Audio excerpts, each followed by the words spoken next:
नमस्कार दोस्तों, मैं इंदु कौशल एक बार फिर से आप सबका अपने YouTube channel let's study from home में स्वागत करती हूं और आशा करती हूं कि आप सब अपने अपने स्थानों पर सुरक्षित होंगे और अच्छे से होंगे। अब बहुत ज़्यादा विंटर हो गई है, बहुत ज़्यादा ठंड पड़ रही है और कहीं पर तो बहुत ज़्यादा बर्फ़बारी हो रही है। तो आप सब अपना ध्यान रखिए फ्रेंड्स, और अपने परिवार वालों का भी ध्यान रखिए क्योंकि बाहर ठंड भी है और कोविड भी है। तो please take care of yourself. तो हम अपना पुराना ही चैप्टर कंटिन्यू करेंगे, forming a government, election and voting. इसके 2 पार्ट्स मैं कवर कर चुकी हूँ। अगर आपने नहीं देखे हैं तो प्लीज़ आप देख लीजिएगा, जिसमें हमने समझा था कि वोटिंग क्या होता है, वोटर क्या होता है, इलेक्शन क्या होते हैं, और फिर हम डेमोक्रेसी एंड इलेक्शन के बारे में पढ़ा था। तो आज हम पढ़ेंगे इलेक्शन कमीशन के बारे में। ओके, इलेक्शन कमीशन मतलब चुनाव आयोग कौन होता है, क्या होता है। तो चलिए स्टार्ट करते हैं। Holding election in large country like India is a big task. Election करना एक बहुत बड़ी कंट्री, इंडिया जैसी कंट्री में इलेक्शन करना बहुत बड़ा एक टास्क है।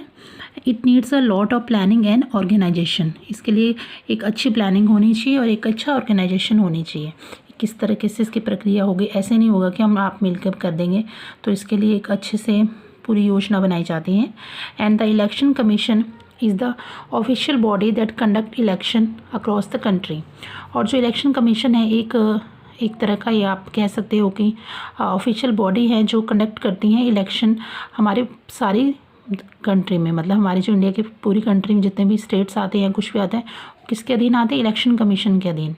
सारे जो इलेक्शन से रिलेटेड जो भी प्रोसेस होता है यहीं से ही अप्लाई किया जाता है। And this body plans the election in details. और यही इलेक्शन कमीशन, चुनाव आयोग ही इलेक्शन की हर छोटी बड़ी डिटेल्स सब यहीं से ही लागू करते हैं। It decide the dates on which the election will be held in different parts of the country. और चुनाव आयोग ही यही डिसाइड करते हैं कि कौन सी तारीख, कौन सी डेट फिक्स की जाएगी इलेक्शन के लिए अलग अलग स्टेट्स में। ठीक है। It ensures that the election are held peacefully and in a fair manner. और जो चुनाव आयोग होता है इसका ये काम भी होता है कि जो चुनाव है वो पीसफुली और फेयर तरीके से हो। It conduct the counting of votes and declare the result. और चुनाव आयोग ही जब इलेक्शन हो जाते हैं तो उसमें जो काउंटिंग होती है वोट्स की वो भी चुनाव आयोग ही करते हैं। और जब रिज़ल्ट अनाउंस करते हैं तो वो डिक्लेरेशन भी चुनाव आयोग की तरफ से ही की जाती हैं। आई होप इतना पॉइंट आपको क्लियर हुए होंगे चुनाव आयोग के बारे में। तो चलिए आगे देख लेते हैं। The election commission provides all the voters with a voter identity card. जो चुनाव आयोग है वो सारे वोटर्स को एक वोटर आइडेंटिटी कार्ड प्रोवाइड करता है। और वोटर आइडेंटिटी कार्ड क्या होता है, देखिए यहाँ पे फॉर एग्जांपल ये किसी का एक एग्जांपल दिया गया है। इस तरह का एक कार्ड सबको दिया जाता है जो वोटर्स होते हैं। ये उनका वोटर आईडी कार्ड होता है। जब वो वोट देने जाते हैं तो वहाँ पर ये वाला कार्ड उनको दिखाना पड़ता है, अदरवाइज़ वो वोट नहीं दे पाते हैं। अब आधार कार्ड भी आ गया है, स्मार्ट कार्ड आ गया, उनको भी मान्य किया गया है, लेकिन वोटिंग कार्ड ये होता है, ये बहुत कंपलसरी होता है इलेक्शन के टाइम जब आपको पोलिंग बूथ में आप जाते हैं वोट डालने के लिए। उसमें आपका नाम होता है, फादर का नाम होता है और आपकी age. This card has all the details of the voter along with her photograph. इसमें आपकी फ़ोटो होती है और आपकी डिटेल होती है। The place where the voters cast a vote is called a polling booth. और पोलिंग बूथ क्या होता है? पोलिंग बूथ वो जगह होती है जहाँ पर जाकर आपको वोट देते हैं, तो उस जगह को पोलिंग बूथ कहते हैं। Okay. On the day of election the voters go to the polling booth along with the identity card to cast their vote. और जिस दिन इलेक्शन होता है चुनाव वाले दिन वोटर्स अपना वोटिंग आईडी कार्ड साथ में लेकर पोलिंग बूथ में जाते हैं और वहाँ पर अपनी वोट देते हैं। People cast a vote bye secret ballot. ठीक है। और वो किस तरह से वोट देते हैं? एक secret ballot. Secret ballot is a method of voting in which all votes are cast in a secret. ठीक है। जिसमें जब आप वोट देते हैं तो वो पता नहीं चलता है किसी और दूसरे को। ठीक है। तो इस मैथड को हम सीक्रेट बैलेट कहते हैं। ठीक है। The voter is not influenced by any other individual and no one else knows who the voters vote it for.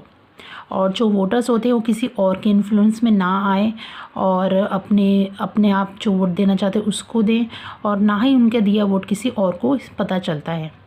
ठीक है। Nowadays election electronic voting machines are used for voting. अब आज के दिनों में क्या होता है, काफ़ी टाइम से शुरू हो गया, ईवीएम मशीनें यूज़ होती हैं। पहले तो थम्स यूज़ करते थे और फिर आपके थंब का निशान जिसके ऊपर लगता है उसको वोट डालते थे, लेकिन अब इस तरह से होता है, ऐसे ये निशान बने होते हैं। आपको जिसको वोट देना है आप उसके नाम के आगे बटन दबाइए तो उसको आपकी वोट चली जाती हैं। ओके, तो ये है ईवीएम मशीन। ईवीएम मशीन की फुल फॉर्म क्या होती है, electronic voting machine. Okay, people cast a vote by just pressing a button. सिर्फ एक बटन दबा के वो अपनी वोट को कास्ट कर देते हैं। A voter can cast his या her vote only once during one election. और एक चीज़ इसमें बहुत इंपॉर्टेंट होती है कि इलेक्शन के टाइम आप सिर्फ एक वोट दे सकते हैं। अगर आपने एक बार वोट दे दिया तो आप उस इलेक्शन में दोबारा वोट नहीं दे सकते। आपके फिंगर पे एक निशान लगाया जाता है, जो निशान इतनी आसानी से नहीं जाता है, और उस निशान का मतलब है कि आप वोट दे चुके हैं। ओके, तो ये था हमारा इलेक्शन कमीशन से रिलेटेड एक छोटा सा टॉपिक, एंड आई होप आपको अच्छे से समझ आया होगा।